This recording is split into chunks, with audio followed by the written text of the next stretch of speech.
તો કઈ હેડ જ નહીં ભૂલે તમને આવું ટેલેન્ટ હા ઓછું જોવા મળે. મેં તો અહીંયા તો કોઈ દિવસ નથી જોયું. તો એ તમને આમાં બતાવી નહીં. હવે તમારે આ વાંચવું તો મેં ફોટો પાડ્યો. મને તો શોખ લાગી ગયો. બાબા એમ કે વડી નાખી એમ ખાધું તો એ જોવે વડી નાખી. આમાં ખબર પડી ગઈ ને કાંઈ.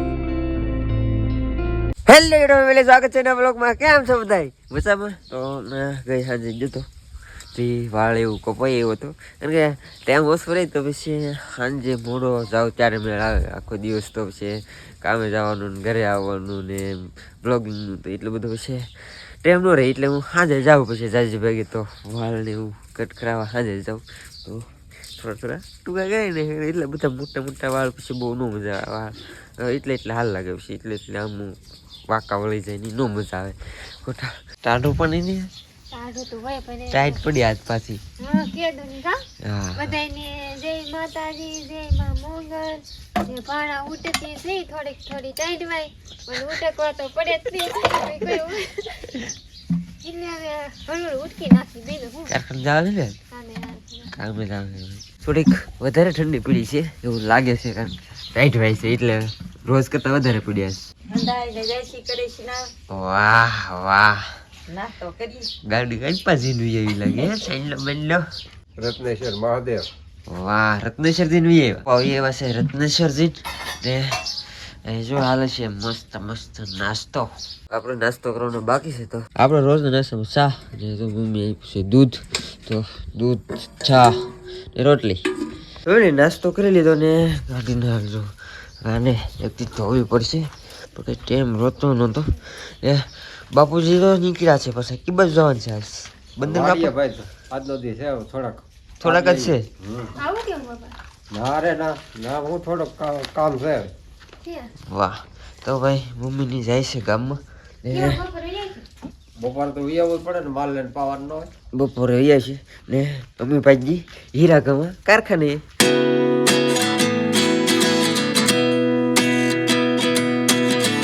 ફેમિલી તો કારખાને પૂગી જશે એ આપણે જ્યારે કારખાને આવવાનું હોય ત્યારે ઘણી વાર મોડું જ થઈ જતું હોય પણ આજે ટેમે પૂગી રહી. શરદી થઈ ગઈ છે આજ રજા નથી લીધી. શરદી થઈ ગઈ છે પણ વહેલા પૂગી જશે પરવીનભાઈ ને હીરા બે ત્રણ બનાવ્યા છે આપણે લઈ આવ્યા તો ઘડીક વાર હીરા ગવા મળી હમણાં ચા આવી જશે પાછા.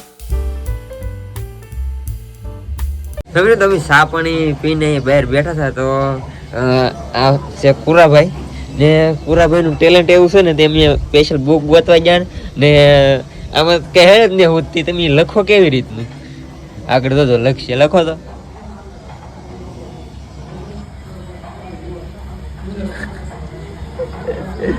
કઈ હેડ જ નહીં ભૂલે તમને આમાં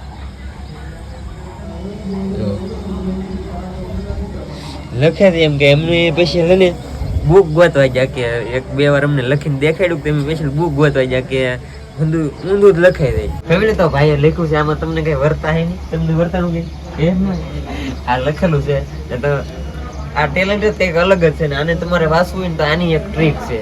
આમનું તો ન હોય આને વાંચવું હોય તો શું કરવું પડે પૂરા હે કાસમાં જવું પડે ભાઈ. આમાં કાસની હેમો રાખો ને તો તમને બતાવી નકર નો આમાં વસાય ને. બીજી એક ટ્રીક છે કે આનો તમારો ફોટો પાડવો પડે. ફોટો પાડીને તમે આખો ફોટો ફેરવો ને તો જ વસાઈ જાય. તમે લઈ શીખાઈ જ્યાંથી એમનું આવડી ગયું અમે ઊંધું લઈ છીએ તો કઈ હેડ જ નહીં હોતી. આમાં જો ઉપર તમને ફોટો પાડીને બતાવવું પડે. ફોટો મેં પાડેલો છે તો આમાં લખવાની ટ્રીક જ કંઈક ઊંધી છે. આખા અક્ષર જ ઊંધા લખાય નાનો એનો એ ફોટો છે તો એ તમને આમાં બતાવી નહીં. હવે તમારે આ વાંચવું હોય તો મેં ફોટો પાડ્યો પછી એડિટમાં આમાં કંઈક જોવું પડશે મારીથી. મેં એકવાર જોયું હતું એટલે મને અહીંથી જોવું આવી રીતનું છે ને કંઈક. હા કેમ સીધું નથી થતું કડે થાય છે જો હવે દેખાય તો આ લખેલું છે. હા લખેલું હતું ને ફોટો પાડીને સીધો કર્યો ત્યારે ને ભાઈ અહીંથી આમ કેવી રીતનું લખે નહીં થયેલ નથી હોતી. આમાં ઊંધું લખતા જાય ને બધું ઊંધું લખે એ તમારે જોવું હોય તો કાસમાં જોઈ શકો કાસ એમનું રાખીને બાકી તમારે ફોટો પાડીને સીધો કરવો પડે તો જ તમને દેખાય નકર ન કઈ હેળ જ ન હોય. તો આ ફોટો આખો ફેરવો પડે આખું ઊંધું જ લખાતું હોય. આવું તો મેં કઈ નહોતું જોયું એટલે મેં કીધું તમને બતાવું. ક્યારેક હું ભાઈ હીરા ઘે તે ઘંટિયા જાઉં ત્યારે લખીને દે પછી અમે એનો ફોટો પાડીને ઊંધું કરીને ત્યારે અમને ખબર પડે તો મેં કીધું આજ તમને બતાવું આવું ટેલેન્ટ હાવ ઓછું જોવા મળે ને મેં તો કોઈ દિવસ નથી જોયું તો કીઓના બહાર ઊભા છે જવા પાસે હીરા ગણવા મળી નગર શેઠ પાછા ખીજા કે આવડાથી કેમ બહાર ઊભા છે કીઓના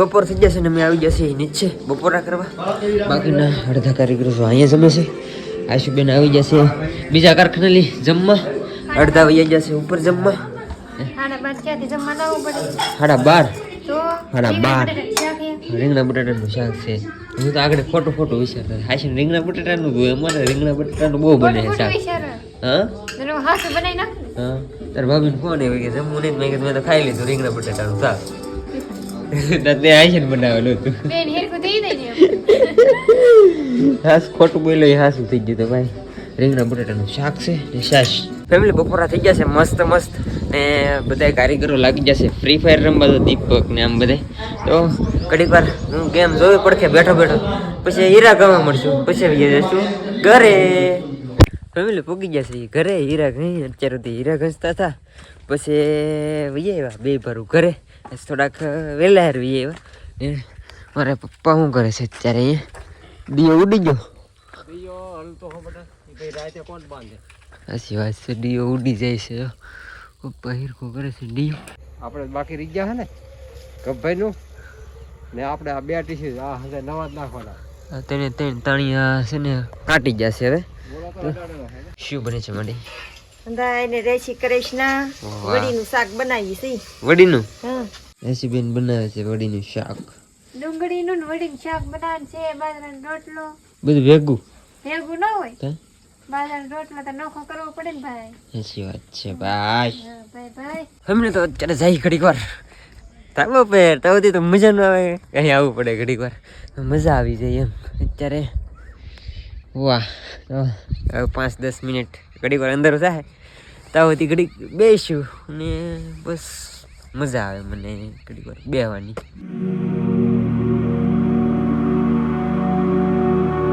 હવે તો ઘરેથી હાથ પડી ગયો છે જમવાનો તો હવે જાય નીચે અંધારું થઈ ગયું ઘણી વાર બેસી ગયો અહીંના વડીને ડુંગળીનું હું વડી નાખે એમાં બટાટા નાખે મને તો શોખ લાગી ગયો બાપા એમ કે વડી નાખી એમ ખાધું તો જોવે વડી નાખી આમાં ખબર પડી ગઈ ને એમાં ખબર ન પડે ડુંગળી ને વડી બટેટું બધા સ્વાદ અલગ અલગ ન હોય બાપા હું તો કોઈ બટાટા નાખ દે એમ કીધું મારા બાને કેવું પડે તમારે મારા બા ક્યારેક થાય કે મીઠું નાખતા ભૂલી જાય શાકમાં હું તેલ નાખતા ભૂલી જતી કામાં વાયલરના શાકમાં મગજ પે ઉતર એવું થઈ જાય તેલ કેમ ન દેખાય પણ તેલ ચાલ દેખાય નહીં ખાવી ના દેખાય વાયલરનું શાક હતું બપૈયા વાયલરનું શાક હતું કે કેમ સારું થાતું નહીં પણ થાય હું બળી ગયું જમી લે ભાઈ જમી લે હવે ફેમિલી તો જમી લીધું બધાય ને હવે લાગી જઈ આપણું કામ કરવા વિડીયો એડિટિંગ કરવા હજી આ બ્લોગ એડિટ કરી પછી મિની બ્લોગ એડિટ કરી વોઇસ ઓવર કરી તો બહુ બધી વાર લાગી જાય તો અત્યારે એડિટ કરવા માંડો એવું તો આશા છે કે આજનો વ્લોગ તમને ગમ્યો હશે ને ગમ્યો હોય તો યાર લાઈક કમેન્ટ શેર સબસ્ક્રાઈબ કરવાનું ભૂલતા નહીં મળીએ પછી કાલે નવા વ્લોગમાં જાવ બધાને જય માતાજી બાય બાય.